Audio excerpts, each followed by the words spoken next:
Alam ko na nasasaktan ka ngayon, kaya pakinggan mo 'to. Dahil ang tulang ito ay para sa'yo. Siguro ang daming tanong sa utak mo, 'no? Mga tanong na hanggang ngayon ay di mo pa rin malaman ang kasagutan kung bakit mo yan napagdadaanan. Yung sakit na di mo maintindihan kung bakit ganyan. Yung pakiramdam na sa tuwing sasapit na yung gabi, na ikaw na lang mag-isa, na ikaw na lang at wala kang kasama, ay dyan mo pinapakita na di ka okay talaga. Dyan lumalabas ang luha na galing sa iyong mata. Dyan makikita na nanghihina ka na pala.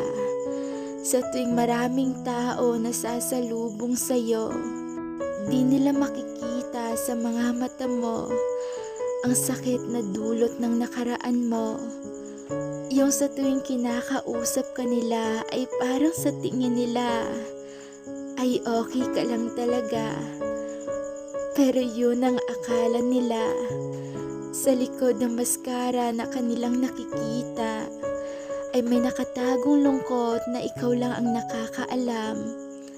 At minsan talaga, mapapaisip ka na lang na, bakit naman ganito? Bakit palaging madalas akong nasasaktan ng ganito? Bakit madalas akong dihado na nagmamahalang naman ako? Alam mo, naiintindihan ko ang nararamdaman mo. Kasi ganyan din ako. Ganyan din ako nung una. Yung mapapaisip ka na hindi maganda. Na yung tingin mo, ang malas-malas mo dito sa mundo. Kasi lahat na lang ng kamalasan ay nasa sayo. Pero makinig ka sa sasabihin ko. At sana makatulong ito sa mga pinagdadaanan mo ngayon. Alam mo, nangyari yan sa'yo hindi para ikaw ay parusahan. Huwag mong isipin na malas ka, kasi hindi ka malas. Maaring nangyari yan sa'yo para bigyan ka ng leksyon, para sa susunod ang iyong aksyon ay magiging tama na, pati na rin ang iyong desisyon. Minsan kasi nasasaktan tayo, hindi para tayo ay parusahan ng mundo, kundi nasasaktan tayo para tayo ay matuto.